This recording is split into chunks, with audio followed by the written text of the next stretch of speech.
You don't owe everybody in your life kindness. It's a myth. It's a complete anathema. The saying, treat other people how they would treat you, is a wonderful saying, and there are many times that you can apply this exactly how it is, and it's just fine. There is nothing more powerful you can do for the world, for humanity, than work on yourself, your own happiness, your own stability, your own positivity, your own place of power. If you don't know me, guys, my name's Emma. I'm a coach, and I have conversations about things that I'm thinking about, conversations I've had with my clients, and I talk about anything that I feel could be helpful to have in this global conversation that we're able to have with the internet now.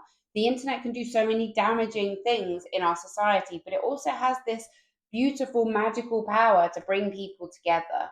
And that's what we're doing here. We're having a conversation globally about the things that we have learned in our collective wisdom.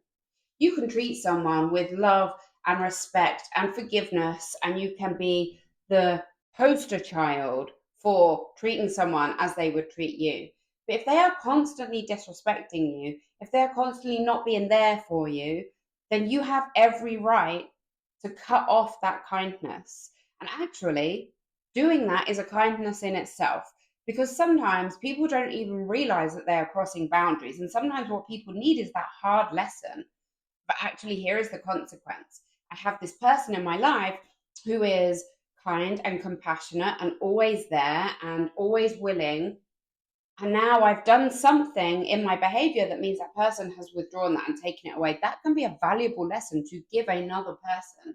So if you're an empath, if you're someone who feels like you don't want to hurt other people because you understand how that pain would feel, and that stops you from withdrawing the constant kindness and compassion and gentleness that you're extending, think about it in this way. Think about it in the way that you can be giving them a valuable lesson in their life. But more importantly than anything else, your main responsibility in this life is to yourself, not to your children, not to your parents, but to yourself. Because you know what? You are the only person that can change you. You are the only thing you can change. That's true. Through all my years of self work, through all my years of desperately hoping that other people would treat me the way I treat them, through all my years of going through different traumas and different therapies and different modalities of spirituality and different levels of emotional intelligence, and as I've grown and I've learned, the one thing I have realized is that there is nothing more powerful you can do for the world, for humanity, than work on yourself, your own happiness, your own stability, your own positivity, your own place of power. Now, if you are constantly going through your life being kind and being gentle and not having any boundaries or any limits to that, you're not allowing other people to be their best, and you are certainly not allowing the best for yourself, and you deserve to be treated with kindness and compassion.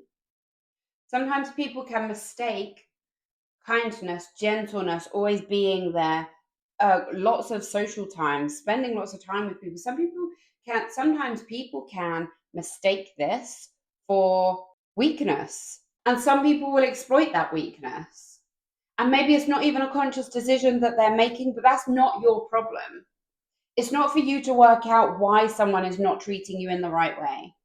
It's not for you to try and work out what has happened in their history that might have made them act that way. And that is something that I did for a very long time.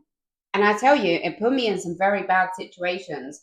I had a couple of bad friendship situations, and I've had a couple of very bad relationship situations where I have been so deeply empathetic. I've been so enmeshed in figuring out why they are acting the way they are and or making excuses for their poor behavior that was damaging me. And that is not healthy. It's not wise. It's not grown. And it's not going to help the other person. This is going to be contentious, but it is none of your business how other people feel about you. Now, when someone first said that to me, I had quite a big internal reaction to it. I've thought about it over the years, and it has become entrenched in the fabric of who I am. I absolutely understand it now. We tend to walk into rooms thinking that everyone is looking at us, feeling kind of paranoid, feeling like the weight of everyone's gaze is on us, thinking people are noticing all of the imperfections that we're aware of in ourselves.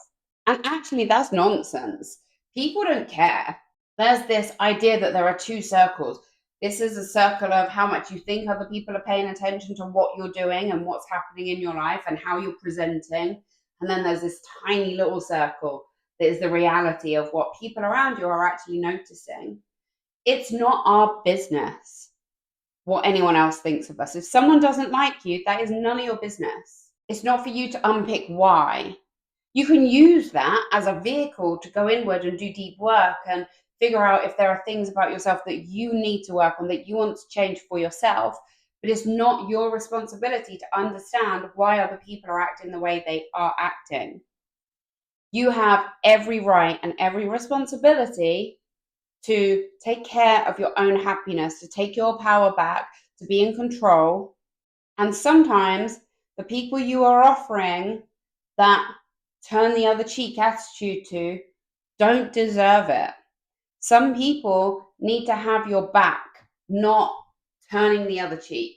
This is a really tricky lesson to learn, and it's a really tricky thing to take on if you're an empath, because you understand how other people are going to feel, or you understand how you think they are going to feel. Because that's the other thing. You can never truly know how someone else is going to react, respond, feel. You don't know, and you're never going to know. You might know what someone tells you, but again, you just know what they tell you. The only thing you can be confident of is yourself, your motivation, your inspiration, your thoughts, the reasons you are doing something. And at the end of the day, it's your responsibility to decide who is in your life and who isn't in your life. And you can have people in your life that are companions, that are just comrades, that are just around, that don't get that deep level of treating them how you want to be treated.